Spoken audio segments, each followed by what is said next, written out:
have the distinct pleasure of introducing a friend and a colleague, a man who is a leader in and of himself, who hit the ground running, who demonstrates tenacity, who's an intellectual giant, and he's still rather young. He hasn't even touched his peak, but yet he's already blazing the trail, and he's already set an example for many of us to follow. So without further ado, let me introduce my friend, my colleague, Brother Marlon Peterson.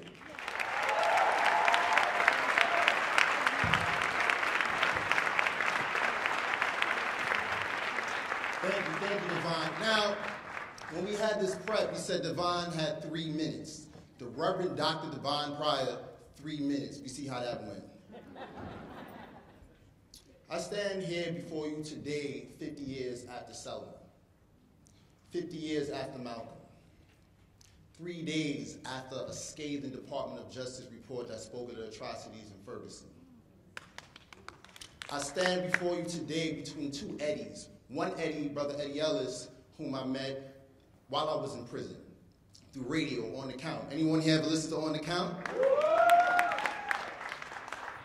And who spent 25 years in prison for trumped-up charges. And I stand before another Eddie, Eddie Conway, whom you'll meet in a few minutes, who spent 44 years in prison for trumped-up charges. Both leaders in their own right. Both freedom fighters in their own right. It is their legacy that I stand before you today as an extension of it. You see, my legacy, the legacy of folks like myself in this audience and beyond in the bar still, are an extension of what those folks have been able to do for us today. You see, my legacy, which is still happening, was matured in the same place that their own was, where Brother Malcolm own was, which is behind those prison bars, 10 years in the making.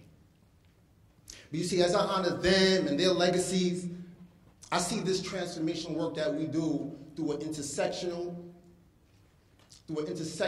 lens. Through a lens that is intersectional and transformational, because as I do the work and working with young people in Brownsville, or I'm implementing programs in the city to eradicate gun violence in our communities, as I'm walking around these streets shouting out Black Lives Matter in protests and in direct actions around this city, this is something I do understand. This is something that we should all understand. This work, when we think about intersectionality of this work, we can't do this work without thinking about the folks who are gay in this work, the folks who are transgender in this work, the folks who are being deported. You see, these folks are the same folks that are harmed by police violence. These are the same folks that's victimized by mass incarceration, mass deportation, mass criminalization. Our legacies are indelibly connected to transformational justice, the people work, as I like to call it. You know, just a couple months ago, a good friend of mine, he's in the audience here, Khalil, he was released from deportation proceedings. Something that rarely ever happens. Let me clear to you, when you have that final order of deportation, it rarely happens where you get to come home. And the day he was released, I left work immediately with a colleague and ran down to meet him and his wife at a restaurant that we just had lunch at earlier today called POPO, no. And they're not paying me for that. And on the way there, the colleague who I went to see Khalil with said to me, well, let me back up a little bit really quick. I said, this never happens. I was sort of dumbfounded. I was still struck that he was actually released because we didn't expect it to happen. And this colleague said to me, Marlon, you should expect this. We do this work to win. We need to understand, we need to perceive, we need to see, we need to envision what victory looks like. And as simple as it may sound, it was profound to me, and it should be profound to you. Because we have to envision what this victory looks like. We have to be able to see what the toppling of white supremacy looks like. We have to understand when we see Black Lives Matter, we have to believe and see what Black Lives Matter looks like when it really does. We have to be able to see that this work that we do here should not be dictated by funders that gives us contracts. When we do this work and when we do our vision boards for this work, we got to make sure that we don't redesign the same oppression that has their next on has their foot on our necks. You see, the Department of Justice report, and I'm winding up to bring the next person on, the Department of Justice report told us something very important, that the position that we're in is strategically intended. There's no mistake. And as we do this work, we have to be able to envision it so that we make no mistakes about our work, about what we want to see, how we want justice to look like, what transformational justice actually looks like. So as we do this work of collective freedom and justice, I'm going to wind down, but I got to summon in, I need some of your support, but I'm going to summon in my sister, our sister, Asada Shakur.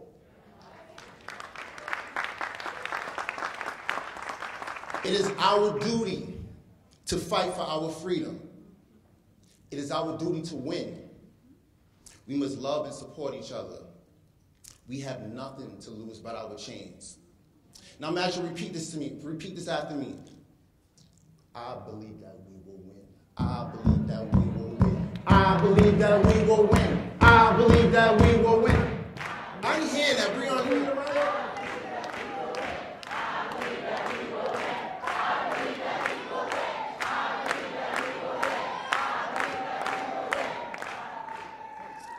So let me bring on this brother, this other Eddie Conway, as I mentioned. He's a freedom fighter himself in his own right, who astounded me with his own story. He spent 44 years in prison for charges, and he was also a leading member of the Baltimore Black Panther Party, similar to Eddie Ellis here in Harlem. So without further ado, I want to introduce brother Eddie Conway to the stage. Come on, Eddie.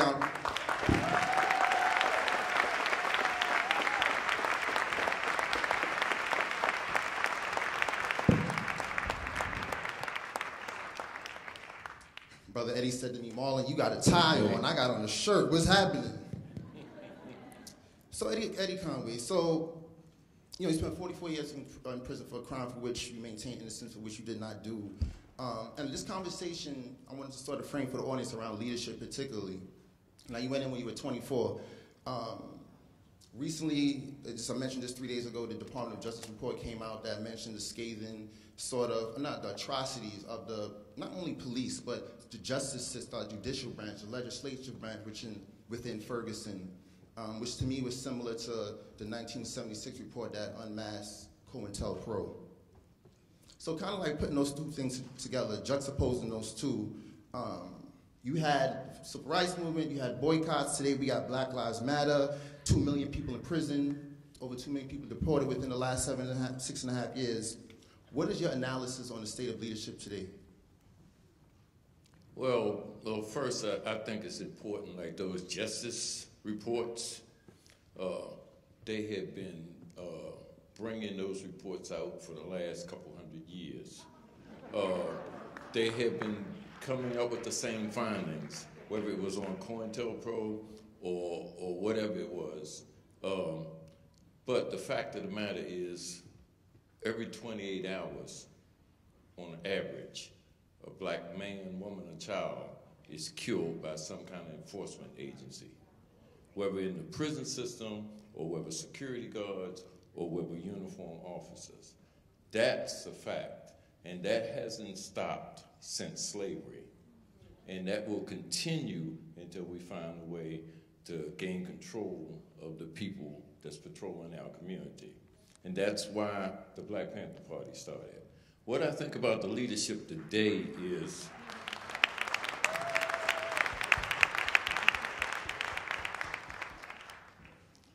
I think young people is going to get it right. I think they're working it out.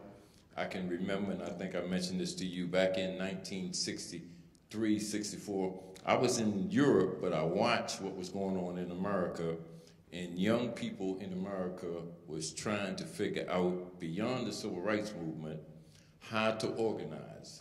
And you had the free speech movement, you had the anti-war movement, you had the cultural nationalist movement, you had all kinds of movements sprung up, SDS, etc.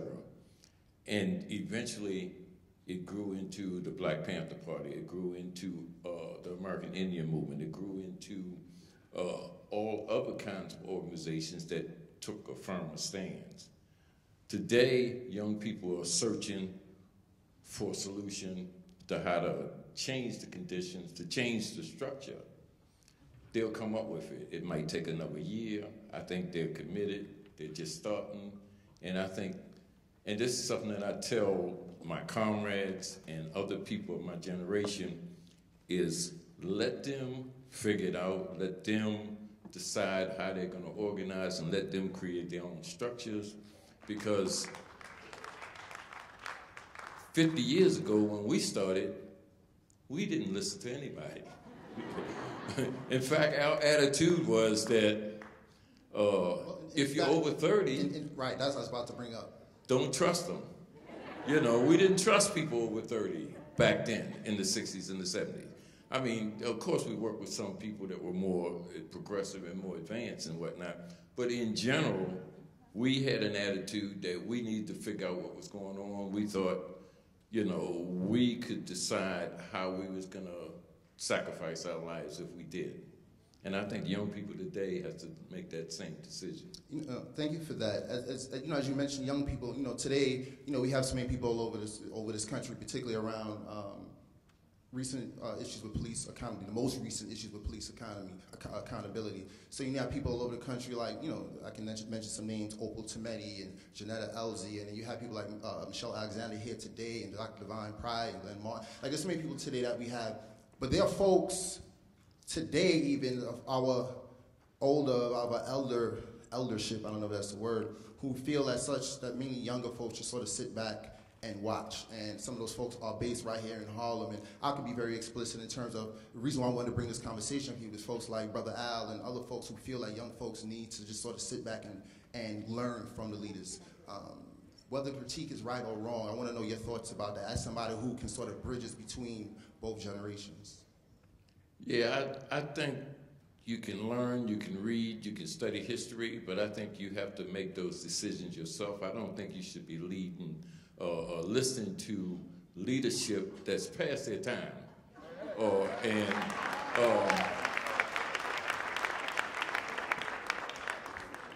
In addition, I don't think that young people should be trying to use the same apparatuses we use.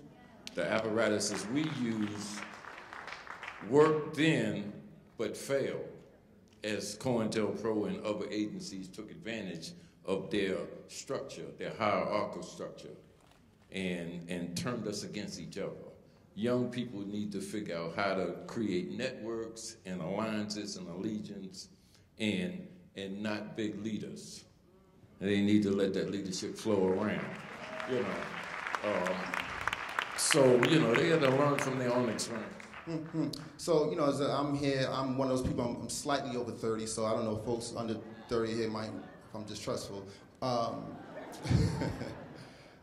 But as somebody who spent more time in prison than I've spent on this earth, and we think about leadership as being intergenerational because ultimately we need intergenerational sort of camaraderie to sort of deal with this monstrosity of mass criminalization, mass incarceration.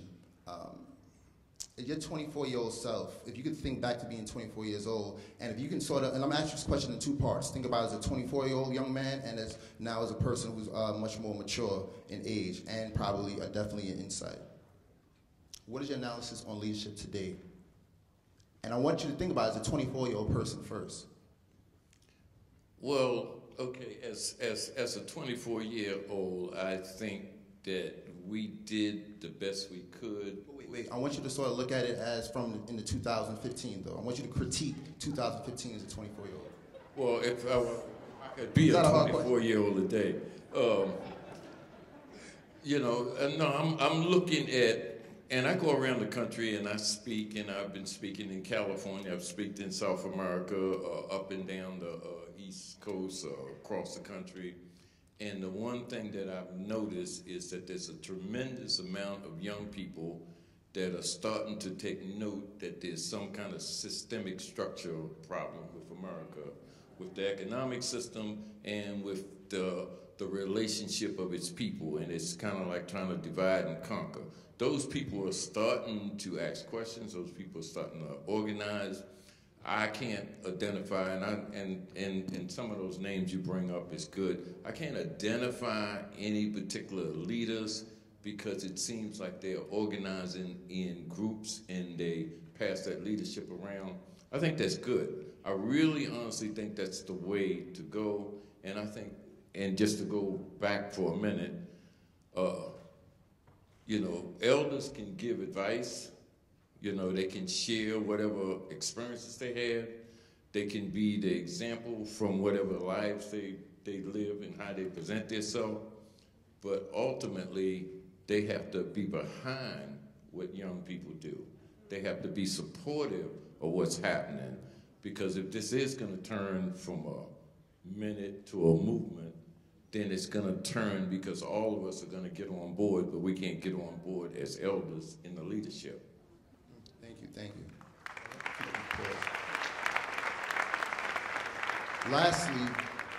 Lastly, so as you sort of highlighted what some of our more mature older folks should be doing, I need you to also give us give us critique of what young people can be doing better. I think it needs to go both ways. Well, okay, and I'm going to go against what I just said, but I am going to say this, because from being in prison for 44 years, the one thing that I noticed is like 25% of the world's prison population is held here in America, which only has 5% of the world's population. And those prisoners inside are isolated, and they are dehumanized by the lack of contact with their families, with their friends, and so on. So one of the things that can happen is people need to reach in. There's 2.5 million people in there, but it's always transforming. People are coming in, people are going out. So a lot more people are being impacted. People need to reach into prison systems. People need to start going in those prison systems. People should start shedding some light on those prison systems, because most of those people, 90% of the people in the prison system, are going to come back to the community. And they need to come back in a transformative way in which is positive for the community. That's only going to happen if you get in there and you start working. But, and not to overdo this, but one of the things that needs to happen is we need to get back down in the community and build the community again. And we don't need no funds. We just need people. We need to get in there, and we need to do things that's going to strengthen the community. Thank you. Ladies and gentlemen, thank you. Please give a round of applause for Mr. Eddie Conway. Thank you.